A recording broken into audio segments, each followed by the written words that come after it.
This hour, we will explore South African gambling tendencies so much that it is affecting basic food and groceries money being spent on gambling as opposed to putting food on the table. Gana Makashule Gana is my guest, and you'd know him very well from Rise Mzansi, where he's an MP. He has spoken openly about this, and he has waxed lyrical on this issue of gambling and its scourges. He'll join us momentarily. Let's walk the talk. 702. South Africans are currently going through a lot, and the country itself is experiencing an unprecedented surge in online gambling. People are gambling for soccer, sports, and all sorts of other things, horse racing, and many other things that may be out there. And ordinary households increasingly sacrificing their essential needs, including grocery and food spending, just to place bets in the hope of winning money.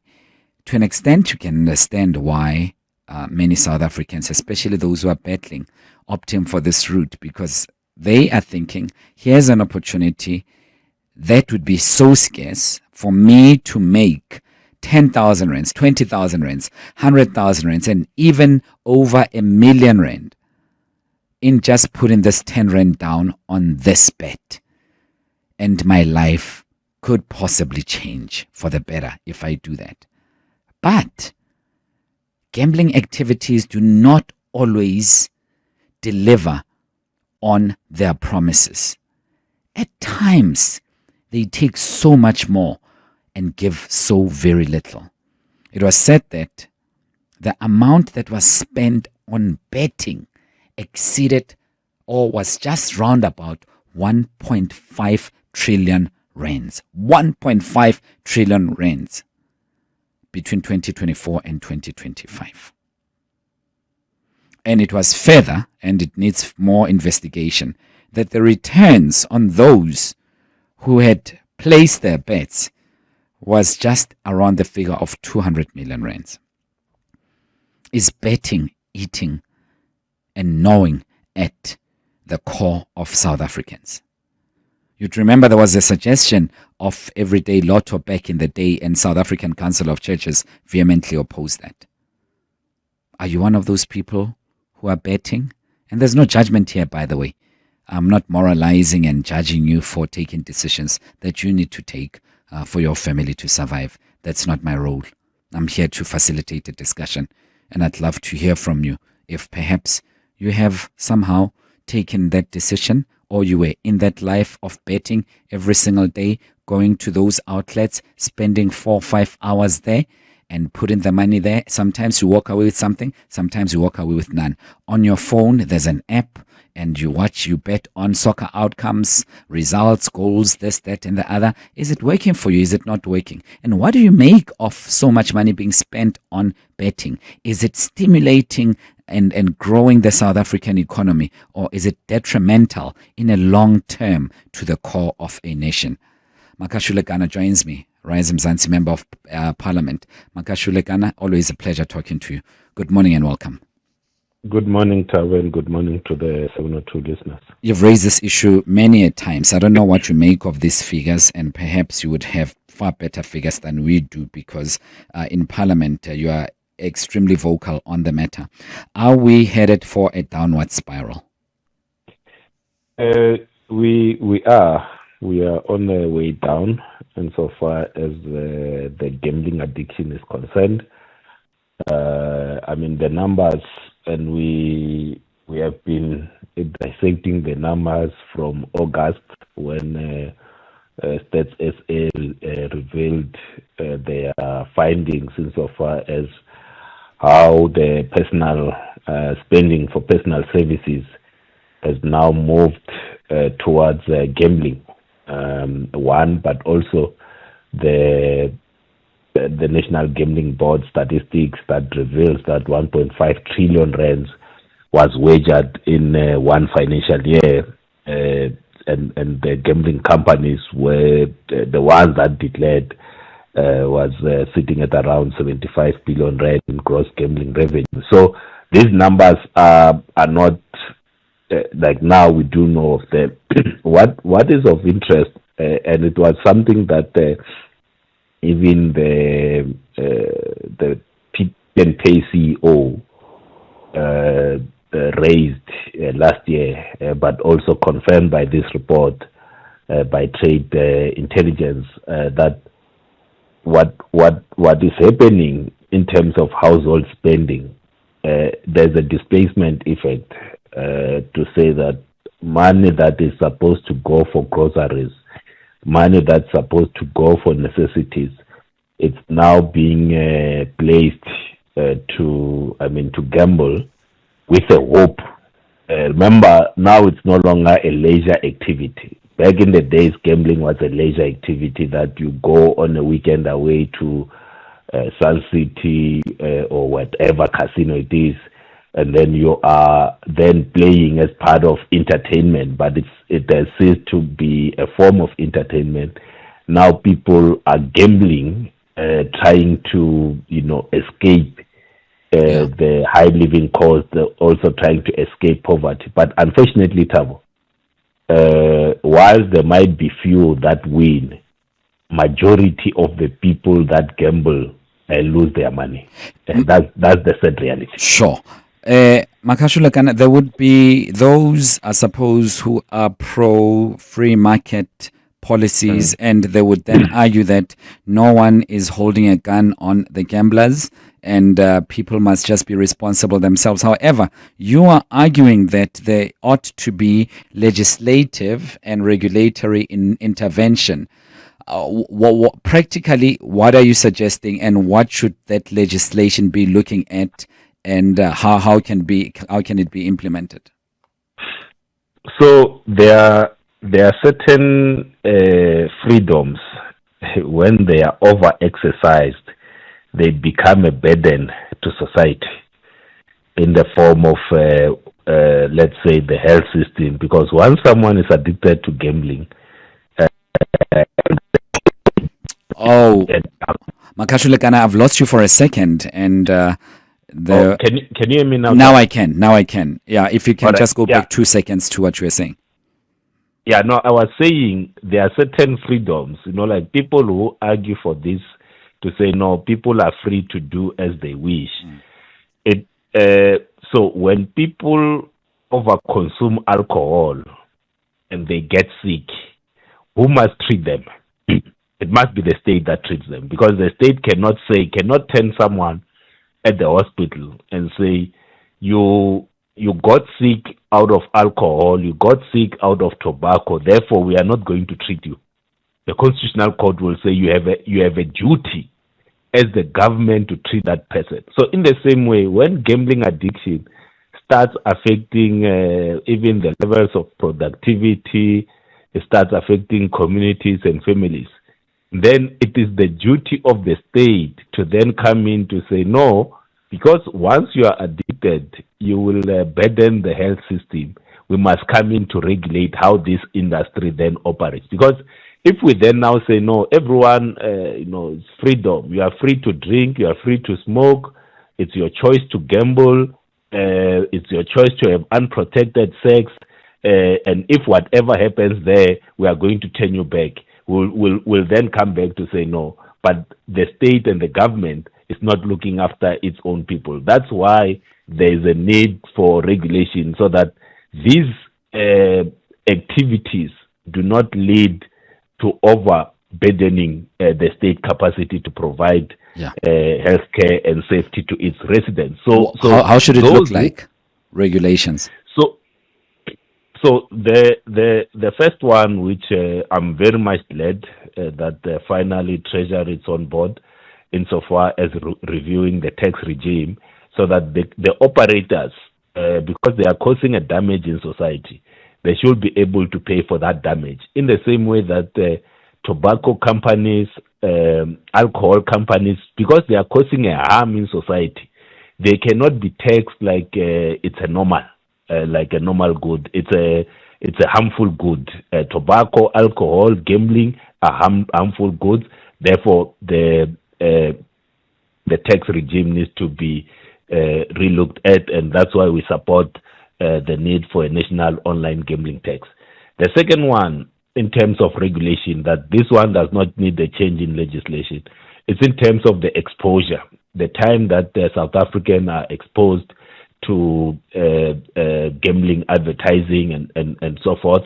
That needs to be done. We also need to clamp down significantly on unlicensed, unregistered operators that are operating in South Africa. Thabo, out of the billions that I quoted earlier, there are many billions that leave South Africa into foreign lands that are not being taxed. And that is a big problem. That's why we need to clamp down on unlicensed, unregistered operators. There should not be a reason why these companies are operating. Because even when they operate in South Africa, some of these companies that are registered in Malta, they are registered in Curacao and those islands there, they then come in and use names that sound South African. Yes. And for a South African that doesn't know, they think that, no, this is a South African company. The one that I can mention, because you can go and check, you'll think that you are in a South African operator.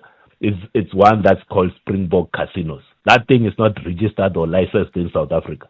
But for anyone who plays on that, they think they are playing in a South African licensed operator. And so they are using a .co.za to mask in terms of where they are coming from. And we must be able to name and shame them to say, these companies cannot operate in South Africa. Department of Communications, Trade and Industry, let's block these companies from operating in South Africa. Sure. The other one... Sure, go ahead with the other one. The other one that we need to start working together with the banks and so forth is not to allow people to gamble with overdraft and credit card. Because if you start gambling overdraft and credit card, it means that you are gambling the money that you do not have. Because your overdraft and your credit card, it's not your money. Now, when we allow people to gamble on overdraft and credit card, we are actually saying that no, they must gamble on credit. So who gets rich out of gambling on credit? It's the operators themselves. And that's why we need to work with the banking sector to say, no, let's not allow punters to gamble with credit card and overdraft. And the final one, Thabo, is this use of social media influencers to try to lure in people into the life of gambling. That needs to be outlawed in South Africa. Very interesting and drastic measures that you are suggesting. Let's hear what people have to say. I'd love to hear from you as well on 011-883-0702. Alternatively, send us a voice note on 072-702-1702. Makashule Gana is my guest, and he is from Rise Mzansi. He's a member of parliament. He has raised these issues in the House many times, and he's pushed for stricter legislative restrictions against some of these companies who are operating in South Africa, must as local companies, and trying to reduce the harm of gambling. Are you a gambler, or do you think that the government is overreaching, or Parliament is overreaching in this instance in protecting you? Are you able, or are you happy to carry yourselves and protect yourself as you ought to? Let us know on 072-702-1702. Makashule Gana, I am also very much keen on the things that cannot be legislated on. But before that, let's just quickly take a voice note. Hi, Thabo. It's Shumani here. I'm trying to figure out why gambling. Why do the politicians want to deal with gambling? If a person wakes up in the morning, goes to work, make his own money, and then use it for gambling, whose problem is that? Is it the politician's problem, or is it the owner of the money's problem? If I want to buy lotto, I can buy lotto anytime I want to. The problem with the politician is they like to run to things which are far from them while the country is in mess. You can't focus on things that are very far from you, and then you can't even fix the whole country. The country is in turmoil. So, I don't know. Morning, 702 lenders. Casey from the south. The gambling topic is very interesting because gambling is it's a huge problem in this country and probably globally. But it's not just a problem from the perspective of gamblers, even from advertisers or advertisement. I know a certain newspaper whereby you try read one of the articles online, and as soon as you click on the story that interests you, the page directly takes you to one of these betting sites, whereby obviously it requires you to log in. As much as we are saying that people should stop gambling, but we should also look at these advertisements. It cannot be that I'm trying to read an article and I'm directed to a gambling website. Very, very interesting. 011-883-0702. I'd love to hear from you. Mr. Mncube, you are in Uppington. Good morning. Good morning. Mine is short, my man. Your guest raised a suggestion that banks should not allow people to use their credit cards and overdrafts. But now what happens if a person can transfer money between these accounts? It will still boil to the same detrimental result. I would suggest that banks not be allowed at all for somebody to use his or her credit facilities at all. I think that will be a lasting solution. Thank you very much. Thanks, Mr. Mncube. And I'm just wondering to what extent doesn't that border on a nanny state where the government plays a role in even your small little corner. But Makashule Gana did mention that, I mean, if the results are detrimental, it will be the government that takes responsibility. Makashule Gana, your response to our two voice notes? Yeah, all right. Just a quick one.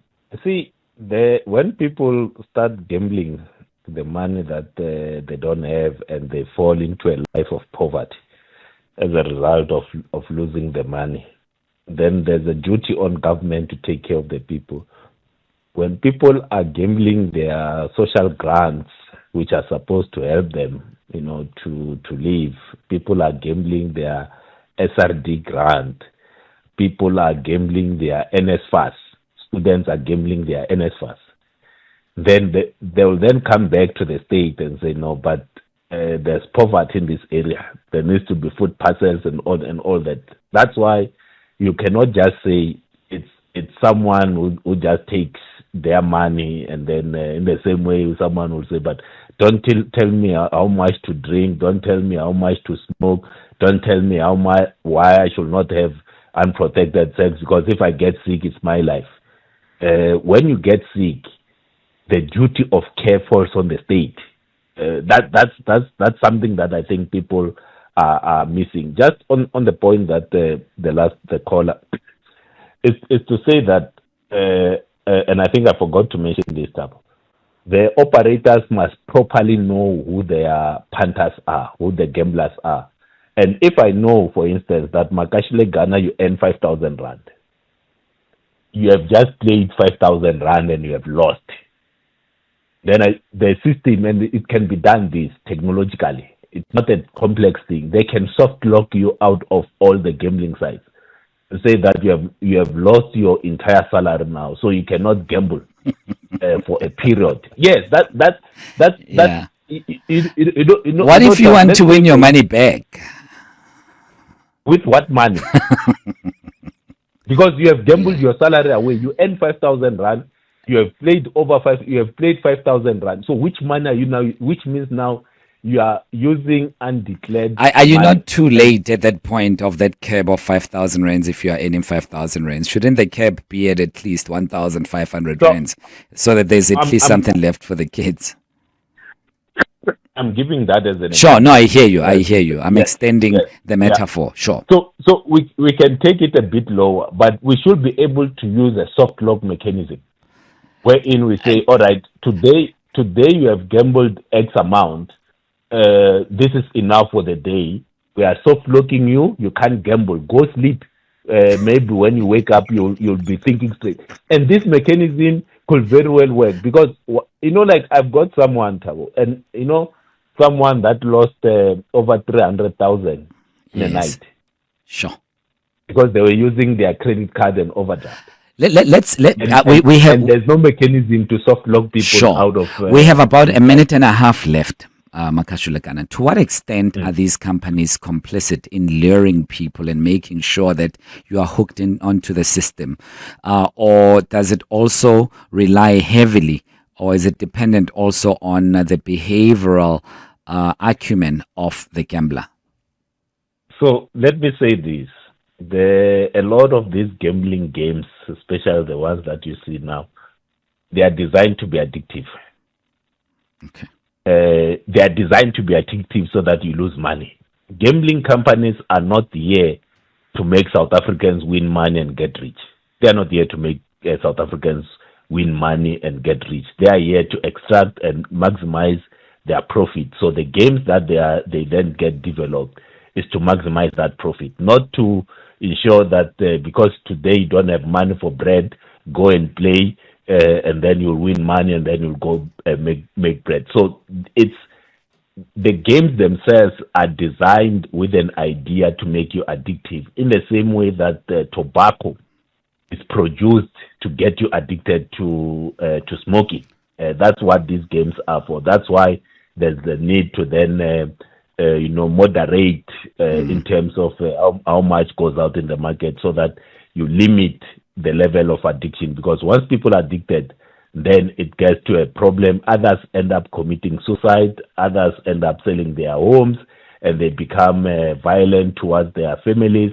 Others, and to a conversation that I had last week, even the productivity level at the workplace reduce as a result of gambling addiction. We have to leave it at that, but thank you so much for your time, Makashule Gana, and we hope to revisit this very important topic in the near future. Makashule Gana is Rise Mzansi Member of Parliament. 10:30. Mikey Mulapo will tell us what is making Eyewitness News headlines. Good morning, Mikey. Thanks, Thabo. Good morning. EFF leader Julius Malema says the upcoming local government elections are a do or die for the party after a poor showing at the 2024 national. Hanging out with Clement on 702. Let's walk the talk.